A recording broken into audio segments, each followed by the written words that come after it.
Pessoal, vamos lá agora. Estágio sensório-motor e projetivo 1 a 3 anos. Tá? Primeiro, o interesse da criança se volta para a exploração sensório-motora do mundo físico, ou seja, nesse estágio aqui, nós temos um predomínio do conjunto cognitivo. Por quê? Porque a criança, nesse momento, ela não está... A preocupação dela não é a construção do eu, é a construção do mundo real, é a construção do mundo externo, é a construção do mundo físico. Então esse é um estágio de exploração do mundo externo, ok? Então o primeiro ponto é o predomínio aí do conjunto cognitivo. A aquisição da marcha e da apreensão possibilitam-lhe maior autonomia na manipulação de objetos e na exploração de espaços. Então vejam aqui a marcha, capacidade então que a criança desenvolve de andar, apreensão, de pegar objetos, e assim a criança vai ampliar as relações dela com os horizontes sociais. Ela vai começar a explorar mais o meio, o espaço e também apresentar novas atividades. Tá? Outro ponto muito importante. Outro marco fundamental desse estágio é o desenvolvimento da função simbólica e da linguagem. Tá? Então, a gente tem já aqui desenvolvimento da função simbólica e desenvolvimento da linguagem.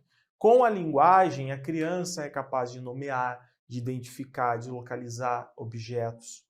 E quando a gente fala de função simbólica, quer dizer que quando a criança olha para um objeto, ela não vê apenas a imagem, mas ela começa a compreender também o significado desse objeto. Tá? E a linguagem, a gente sabe que é muito importante para o desenvolvimento da função simbólica. O andar e a linguagem dão a oportunidade à criança de ingressar no mundo dos símbolos. Entra em cena a segunda parte desse estágio, que é a projetiva, em que o ato mental, isso aqui é muito importante, ó, o ato mental projeta-se em atos motores e assim inicia-se a organização do pensamento. Então, quando a gente fala dessa parte do segundo estágio, que é a projetiva, o ato mental projeta-se em atos motores. Gente, o ato mental, a criança está começando a organizar o ato mental, mas ela ainda precisa do ato motor, ela ainda precisa dos gestos para colocar esse ato mental em prática. Então, o que está acontecendo nesse período aí? Nesse período, a criança consegue explorar melhor o ambiente, né? Então, nós estamos falando de um período, vou colocar aqui, ó, de um estágio de exploração do ambiente. E a partir da exploração do ambiente, há o desenvolvimento da inteligência prática.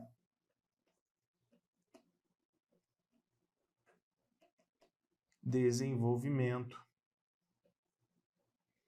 da inteligência prática, ok? Beleza, o que mais? A Isabel Galvão diz assim, o termo projetivo empregado para nomear o estágio deve-se à característica do funcionamento mental neste período. Ainda nascente, então nós estamos falando de funcionamento mental, tá? Nós estamos falando de organização do pensamento, mas é algo ainda incipiente. Ainda nascente, o pensamento precisa do auxílio dos gestos para se exteriorizar. O ato mental projeta-se em atos motores, ok? Então, mais uma vez, o ato mental projeta-se em atos motores. Veja que essa frase é bem importante, ela aparece nos materiais e você precisa guardar isso aí para identificar o estágio lá na tua prova. A criança amplia suas possibilidades de interação consigo própria e com o meio. Contudo, sua personalidade ainda se mantém fechada, ou seja, a criança se mantém ligada a determinado objeto ou ao ponto de vista de uma pessoa que lhe fala, pois ainda o seu eu psíquico continua sincrético, confuso, indiferenciado.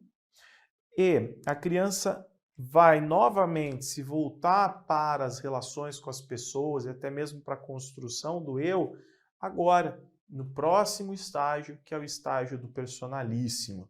Então vamos falar do estágio do personalíssimo. É um estágio que vai de 3 a 6 anos de idade aproximadamente. Primeiro ponto. A tarefa central é o processo de formação da personalidade, a construção da consciência de si, que se dá por meio das interações sociais, e vejam aí o quanto as interações sociais são importantes, porque ao se relacionar, por exemplo, com outras crianças, a criança começa a se observar também. Então, o que uma outra criança faz que eu não faço, o que eu faço que ela não faz, onde nós temos pontos semelhantes em comum, onde nós somos diferentes. Então, a consciência de si vai sendo construída a partir desse processo de diferenciação. Por quê? Porque a criança está se relacionando com outras crianças. Continuando aqui, ó, que se dá por meio das interações sociais, reorienta o interesse da criança para as pessoas. Em vez desse interesse ser agora para o mundo externo, esse interesse passa a ser pelas pessoas, definindo o retorno da predominância das relações afetivas. Então, qual é o conjunto que predomina no estágio do personalíssimo? É o conjunto da afetividade, tá? O que predomina, o conjunto da afetividade. Até aqui, tranquilo, não é? Olha lá, a criança torna a voltar-se para si ao buscar o enriquecimento do eu e a construção da personalidade. O que era a diferenciação da imagem do corpo com suas partes e totalidades, agora passa a ser a consciência corporal, como condição para a tomada de consciência e para a diferenciação do eu outro.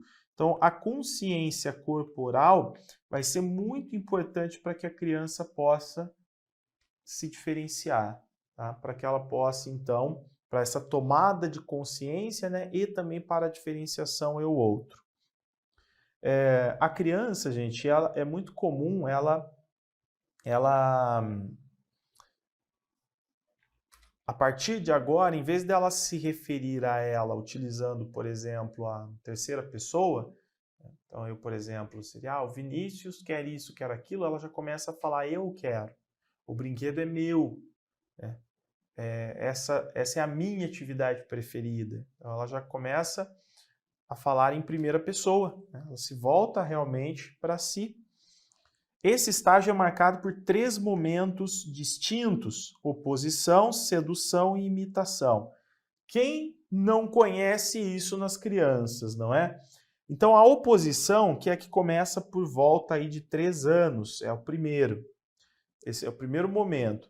Buscando a afirmação de si, a criança sente prazer de confrontar e contradizer-se com as pessoas à sua volta, para poder experimentar sua independência, afirmar o eu e tornar o seu ponto de vista pessoal dominante e exclusivo. Tanto que a gente fala, né? A criança às vezes a criança gosta até de uma intriguinha. Tudo que é dela, que é certo. Ela gosta do confronto. Inclusive, vou colocar aqui, ó. A criança adora, nesse momento, um confronto. Ela gosta de emburrar para mostrar que ela não está concordando, tá? Então, isso é muito comum nesse momento da oposição. Aí vem o momento da sedução. A criança tem necessidade de ser admirada, sentir que agrada ao outro. Como os seus movimentos se aperfeiçoam, a criança tem necessidade de ser prestigiada, de mostrar suas qualidades. Aí quem tem filhos, né, ou alunos, sabe que as crianças ficam, olha o que eu sei fazer, olha o que eu aprendi, olha o que eu faço. E aí ela vai lá e faz um gesto, um movimento, pula, faz uma dança, joga as pernas para cima, enfim, faz alguma coisa e quer mostrar que ele é capaz de fazer aquilo, que agora ela tem aquela habilidade, não é? Por quê? Porque ela também está percebendo que ela está realmente desenvolvendo novas capacidades. Então esse seria o momento da sedução. Agora, é óbvio que não é uma fase tranquila, né? Por quê? Então, assim, vou colocar aqui, será que é uma fase em que a gente tem tranquilidade da criança? Não. Por quê? Primeiro porque a criança, ela tem essa coisa de querer aparecer, de mostrar e tudo mais, e nem todos os adultos estão prontos para ficarem ali acompanhando, tem paciência, não é? E a criança, ela quer ser reconhecida. E nesse caso, ela pode conseguir, obviamente, o sucesso e o reconhecimento ou não reconhecimento, não é? Então, o não reconhecimento acaba gerando aí um estresse na criança. Então, essa fase da sedução, apesar de nós falarmos que a criança quer ser admirada e tudo mais, não é uma fase de tranquilidade, é uma fase em que existem conflitos, confrontos. E vem o momento, né? Não, o momento dentro do estágio do personalismo, o momento da imitação. Só lembrando, gente, que imitar não é apenas fazer os mesmos gestos. Vygotsky também dizia isso, ok? Então, assim, não é apenas reproduzir os mesmos gestos. Então, se a criança, por exemplo, imita um super-herói, é porque ela gosta daquele super-herói. Então, assim, ela admira aquele super-herói. O imitar não é simplesmente fazer os gestos que o super-herói faz ou falar o que o super-herói fala, a frase que ele costuma falar, não. Na imitação, nós temos essa característica afetiva, ou seja, a criança admira, ela realmente tem ali uma atração pelo personagem. Quando a criança imita a mãe e o pai, é por quê? Porque ela tem essa atração pela mãe e pelo pai no sentido da admiração.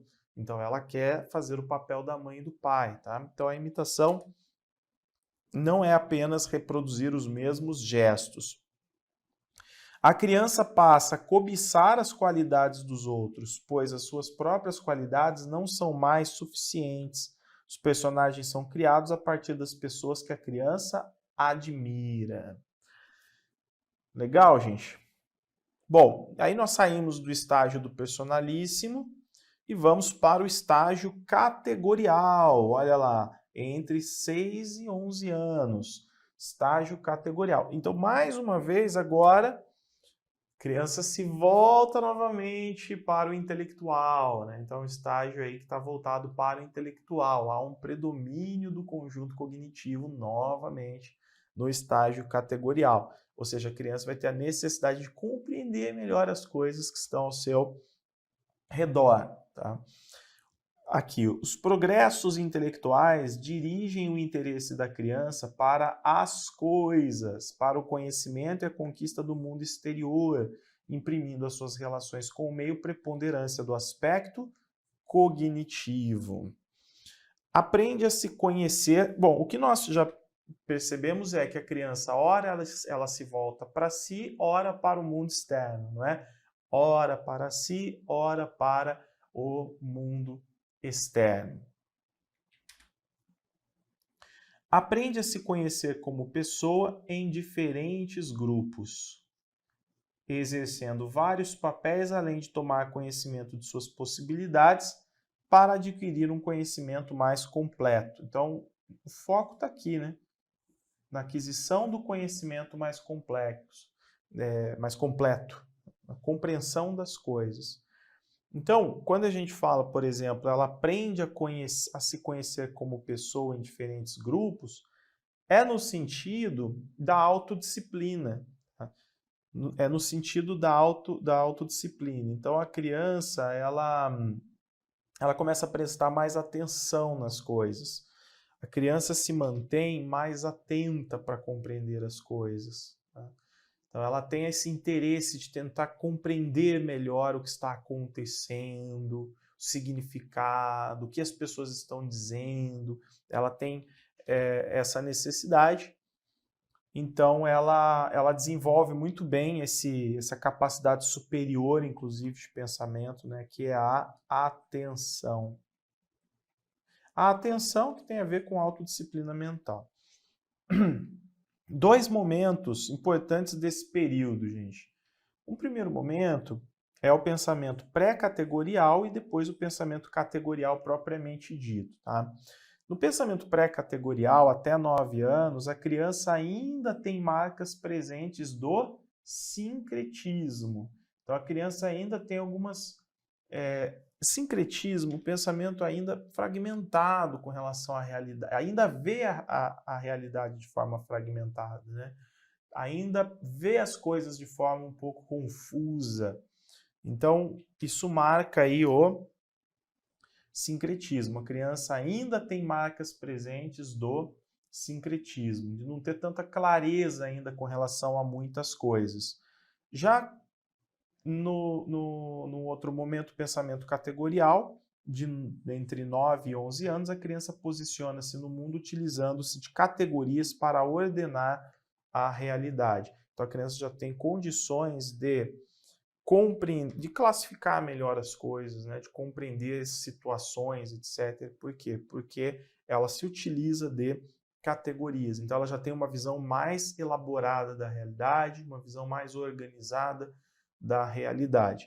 Então, para o estágio categorial, pensamento pré-categorial e pensamento categorial. E é importante também você ver aqui, né? Pensamento pré-categorial entre 6 e 9 anos e o categorial entre 9 e 11 anos. Lembrando, gente, que a escola é muito importante em todos esses estágios, tá? Se nós tirarmos ali o primeiro estágio, que apesar de existirem berçários e tudo mais, as crianças normalmente estão com as famílias, do sensório motor em diante, a escola sempre vai ser muito importante, porque ela vai oferecer interações, o valor é interacionista, vai oferecer interações, possibilidades de novas experiências. A partir dessas novas experiências existem o quê? Novas atividades, novas experimentações, desenvolvimento, aprendizagens, desenvolvimento. E nesse caso da criança a partir dos 6 anos, queira ou não, a gente está falando, por exemplo, no Brasil, a gente está falando de ensino fundamental. É a criança que está na escola, é a criança que já está aprendendo língua portuguesa, matemática, ciências, geografia. A criança está aprendendo a lidar melhor com signos, a criança está desenvolvendo bastante a linguagem, e isso vai ajudar a criança nesse processo de categorização, para que ela consiga organizar melhor, a partir daquilo que ela aprende na escola também, organizar melhor o que ela vê na realidade para compreender as relações, os objetos, os significados das coisas, etc. Agora, um ponto importante. Apesar da criança desenvolver aqui esse pensamento categorial, né, mais organizado, as noções intelectuais ainda não são noções assim plenamente abstratas, tá? Então a gente pode colocar o que aqui? As novas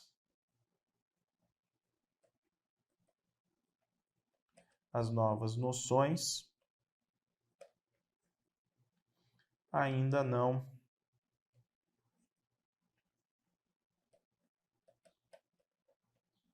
constituem a plenitude da abstração, ok? A plenitude da abstração. Isso vai acontecer no próximo estágio, que é o estágio da puberdade da adolescência, 12 anos em diante. Então, a relação estável que existia entre a criança e o adulto é rompida, instalando-se assim uma crise, que é a crise da puberdade. Então, mais uma vez, agora, predomínio do conjunto afetivo. Tá? Então, essa criança ela vai se tornar agora um adolescente, vai passar por uma série de transformações, inclusive fisiológicas, corporais, no caso, hormonais, né? Também nas suas relações, e vai iniciar aí, então, a crise da puberdade. A crise pubertária rompe a tranquilidade afetiva que caracterizou o estágio categorial. Então, a criança não tinha, né, nesse estágio aqui, uma crise com relação, por exemplo, ao seu eu, uma crise na relação dela com outras pessoas. Por quê? Porque ela está preocupada em saber sobre o mundo externo, né? Então, a crise que ela pode ter é justamente para tentar compreender o mundo externo. A crise é na tentativa de superar o pensamento confuso e sincrético. A criança vai perguntar bastante sobre as coisas, né? Então, a criança é mais curiosa, inclusive, a gente começa a ver ela mais curiosa no sentido do ato mental, talvez não de ficar indo para lá e para cá para querer pegar objetos, essa fase já passou, mas ele é curioso no sentido de pensar mais sobre as coisas, esforçando-se para compreender as relações que existem, as relações, os fenômenos sociais, culturais, naturais, isso tudo no categorial. Volta agora para o estágio em que o conjunto da afetividade predomina, então aquela tranquilidade afetiva acabou, não é?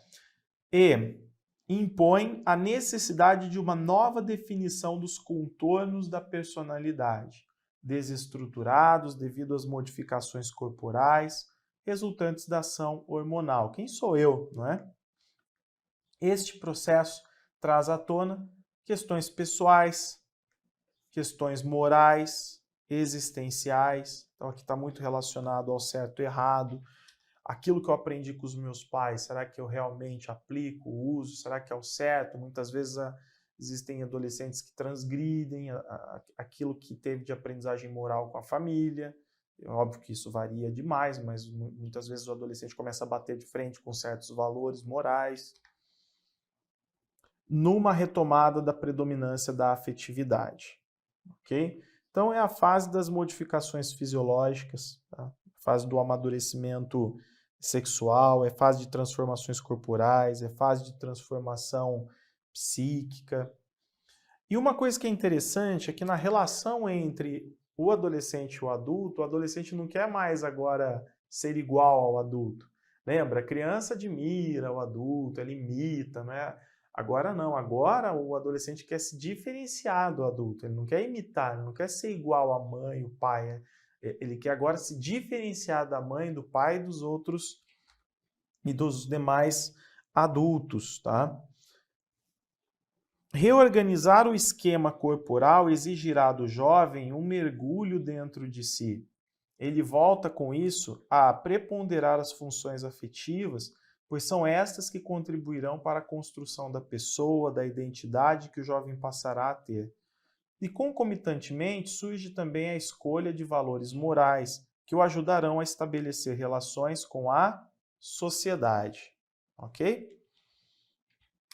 Então é isso. No ponto de vista intelectual, por mais que não haja aí um predomínio do motor cognitivo, é óbvio que o adolescente vai desenvolver outras habilidades e capacidades no que diz respeito a raciocínio, capacidade de pensamento, etc., e que tem a ver com a capacidade de abstração, ok? Pessoal, terminamos os estágios. Agora eu vou fazer uma pausa e retorno para nós resolvermos exercícios, beleza? Então até daqui a pouco.